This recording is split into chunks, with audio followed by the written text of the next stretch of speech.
December மாதம் 21ஆம் தேதியிலிருந்து 17 நாட்கள் நீலகிரி மாவட்டத்தில் தொடங்கி மகாத்மா காந்தி ஊரக வேலை வாய்ப்பு உறுதி திட்டத்தை பாஜக அரசு சிதைப்பதை கண்டித்து நம்முடைய சகோதரிகள் அப்சினா நூருல் இமு இவர்கள் இருவரும் மோட்டார் சைக்கிளில் ஏறக்குறைய 3580 கிலோமீட்டர் பயணம் செய்து விழிப்புணர்வை ஏற்படுத்தியிருக்கிறார்கள். அவர்களை இன்று வரவேற்று காங்கிரஸ் பேரியக்கம் பாராட்டி இருக்கிறது. அவர்கள் போராட்டம் வெற்றி பெற வாழ்த்துக்களை தெரிவித்திருக்கிறோம். அதே போன்று இந்த மகாத்மா காந்தி தேசிய ஊரக வேலைவாய்ப்பு உறுதி திட்டத்தில் அகில இந்திய காங்கிரஸ் கமிட்டி போராட்டங்களுக்கான வடிவமைப்பை செய்திருக்கிறது. ஜனவரி 8ஆம் தேதி மாநில அளவிலான முன்னேற்பாடுகள் நடத்த இருக்கிறோம். ஜனவரி 10ஆம் தேதி மாவட்ட அளவில் செய்தியாளர் சந்திப்பு கூட்டம் நடத்த இருக்கிறோம். ஜனவரி 11ஆம் தேதி ஒருநாள் உண்ணாவிரத போராட்டம். அதற்கு பிறகு ஜனவரி 30ஆம் தேதி அமைதியான உள்ளிருப்பு போராட்டங்களை தியாகிகள் தினமான இந்நாளில் வார்டு மற்றும் வட்டார நகர பகுதிகளில் இந்த போராட்டம் நடைபெறும். ஜனவரி 30 முதல் 31 முதல் 6 வரை மாவட்ட ஆட்சியர் அலுவலகம் முன்பு ஒன்றிய அரசை கண்டித்து மறியல் போராட்டம் நடைபெறும். பிப்ரவரி 7 முதல் 15 வரை மாநில காங்கிரஸ் தலைவர் தலைமையில் மாநில அளவிலான பெருந்திரள் மக்கள் போராட்டத்தை ஒன்றிய அரசிற்கு எதிராக நடத்த இருக்கிறோம். பிப்ரவரி 16 முதல் 25 வரை மண்டல அளவிலான கோரிக்கை பேரணிகள் நடத்த இருக்கிறோம். இந்த போராட்டங்களை தொடர்ந்து தேர்தல் பரப்புரைக்கான மாநாடுகள் நடத்த இருக்கிறோம். இந்த மகாத்மா காந்தி ஊரக வேலைவாய்ப்பு திட்டத்தை சிதைக்க நினைக்கின்ற பாஜக ஒன்றிய அரசை கண்டித்து தேசிய ஊரக வேலைவாய்ப்பு உறுதி திட்டத்திற்கு ஆதரவாக மகாத்மா காந்தி பெயர் நீடிக்க வேண்டும். அன்னை சோனியா காந்தி வழிகாட்டுதல் நடந்த நம்முடைய மன்மோகன் சிங் அவர்கள் ஆட்சியில் கொண்டுவரப்பட்ட இந்த புரட்சிகரமான திட்டத்தை மீண்டும் எந்த சேதாரமும் சிதைவும் இல்லாமல் நடைமுறைப்படுத்துவதற்காக எங்களுடைய அகில இந்திய பொதுச் செயலாளர் நாடாளுமன்ற உறுப்பினர் பிரியங்கா காந்தி அவர்கள் இந்த போராட்டத்தில் மாநாட்டில் கலந்து கொள்ள இருக்கிறார். அதேபோன்று பிசிசி மெம்பர், ஏஐசிசி மெம்பர், பிரதேச காங்கிரஸ் கமிட்டி உறுப்பினர்களும் அகில இந்திய காங்கிரஸ் கமிட்டி உறுப்பினர் கன்வென்ஷன் 2 நாள் கன்வென்ஷன் நடத்துவதற்கு ஏற்பாடு நடந்து கொண்டிருக்கின்றன. வருகின்ற 18ஆம் தேதி சென்னையில் காமராஜர் அரங்கத்தில் நடைபெறும். அதேபோன்று ஒரு வட்டாரத்திற்கு ஒரு சட்டமன்ற தொகுதிக்கு 1000 பேர் என்ற எலெக்ஷன் வாரியர்ஸ் தேர்தல் போர் வீரர்களை உருவாக்கி இருக்கிறோம். அதேபோன்று மீனவர்கள், நெசவாளர்கள் மாநாடு நடத்த இருக்கிறோம்.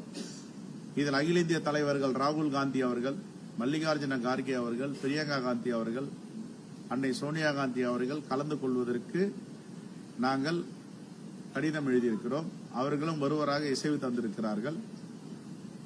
இடமும் தேதியும் இன்னும் ஓரிரு நாட்களில் அறிவிக்கப்படும்.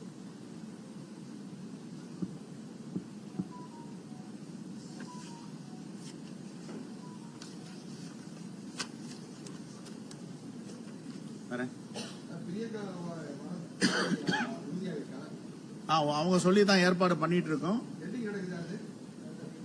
தேதி அறிவிப்பு ஏற்பாடு செஞ்சிட்டு இருக்கோம். குறிப்பா அந்த மகாத்மா காந்தி வேலை வாய்ப்பு ஊரக வேலை வாய்ப்பு உறுதி திட்டத்தின் மாநாட்டில் அவர் கலந்து கொள்ளுகிறார். தமிழ்நாட்டில் உள்ள பெண்களை திரட்டி இதில் ஏறக்குறைய 90 லட்சம் பெண்கள் இதில் பயனாளிகளாக இருக்கிறார்கள். எல்லோருக்கும் அழைப்பு கொடுத்து ஒரு மிகப்பெரிய பிரம்மாண்டமான மாநாடு நடத்த இருக்கிறார்.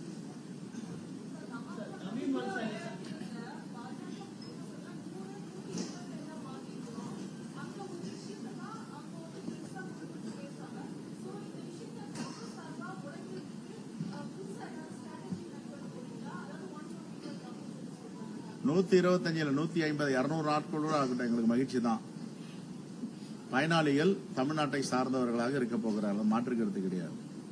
ஆனால் ஒன்றிய பங்கீடும், ஒன்றிய அரசுடைய பங்களிப்பும் மாநில அரசு பங்களிப்பும் வேறுபடுகிறது. ஏற்கனவே நிதி சுமையில் இருக்கின்ற மாநில அரசுகளுக்கு மீண்டும் மீண்டும் நிதி சுமையை ஏற்படுத்துவதற்காக 40-60, 60-40 என்றெல்லாம் மாற்றிக்கொண்டிருக்கிறார்கள். இதெல்லாம் கண்டிக்கத்தக்கது.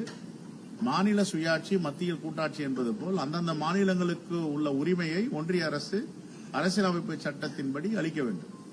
மாநில அரசுகளை நசுக்கக்கூடாது. எப்பொழுது 2021 திமுக ஆட்சி இங்கு இருக்கிறதோ அதிலிருந்து ஆளுநர் ஒரு பக்கம் நசுக்க பார்க்கிறார், ஒன்றிய அரசு ஒரு பக்கம் நசுக்க பார்க்கிறது.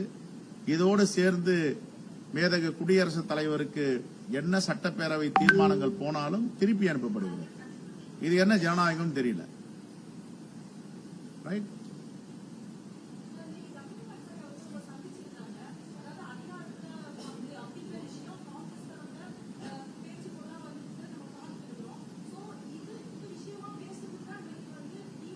அப்படி பேசலையே அவர். அதுக்கு வரல. இந்தியா கூட்டணி இன்னும் வலிமைப்படுத்த வேண்டும், குறிப்பாக RSS, பிஜேபி போன்ற கட்சிகளுக்கு இடம் கொடுத்து விடக்கூடாது என்பதை அவர் வலியுறுத்தி வேண்டுகோள் வைத்திருக்கிறார். இதை நான் கண்டிப்பாக தலைமையிடம் சொல்லுவேன் என்று சொல்லியிருக்கிறேன்.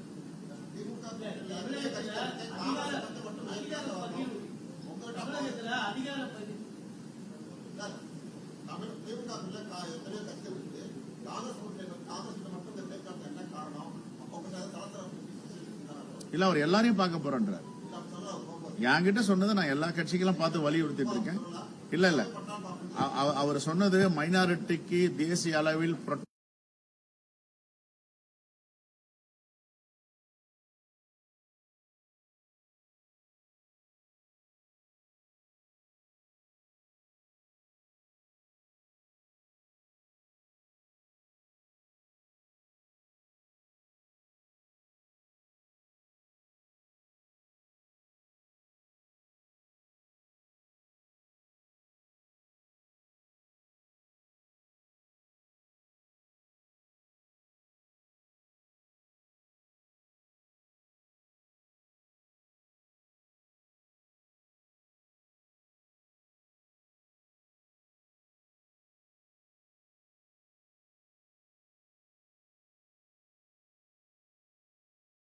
மகாத்மா காந்தி வேலை வாய்ப்பு, ஊரக வேலை வாய்ப்பு உறுதி திட்டத்தின் மாநாட்டில் அவர் கலந்து கொள்ளுகிறார். தமிழ்நாட்டில் உள்ள பெண்களை திரட்டி இதில் ஏறக்குறைய 90 லட்சம் பெண்கள் இதில் பயனாளிகளாக இருக்கிறார்கள்.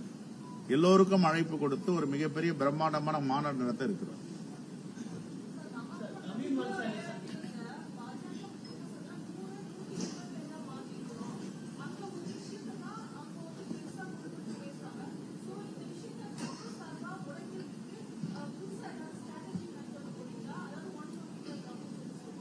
$125, 150, 200 நாட்களோடு ஆகட்டும், எங்களுக்கு மகிழ்ச்சி தான்.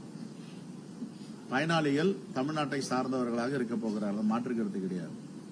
ஆனால் ஒன்றிய பங்கீடும், ஒன்றிய அரசுடைய பங்களிப்பும் மாநில அரசு பங்களிப்பும் வேறுபடுகிறது. ஏற்கனவே நிதி சுமையில் இருக்கின்ற மாநில அரசுகளுக்கு மீண்டும் மீண்டும் நிதி சுமையை ஏற்படுத்துவதற்காக 40-60, 60-40 என்றெல்லாம் மாற்றிக்கொண்டிருக்கிறார்கள். இதெல்லாம் கண்டிக்கத்தக்கது. மாநில சுயாட்சி, மத்தியில் கூட்டாட்சி என்பது போல் அந்தந்த மாநிலங்களுக்கு உள்ள உரிமையை ஒன்றிய அரசு அரசியலமைப்பு சட்டத்தின்படி அளிக்க வேண்டும். மாநில அரசுகளை நசுக்கக்கூடாது. எப்பொழுது 2021 திமுக ஆட்சி இங்கு இருக்கிறதோ அதிலிருந்து ஆளுநர் ஒரு பக்கம் நசுக்க பார்க்கிறார், ஒன்றிய அரசு ஒரு பக்கம் நசுக்க பார்க்கிறது. இதோடு சேர்ந்து மேதகு குடியரசுத் தலைவருக்கு என்ன சட்டப்பேரவை தீர்மானங்கள் போனாலும் திருப்பி அனுப்பப்படுகிறது. இது என்ன ஜனநாயகம் தெரியல. ரைட்?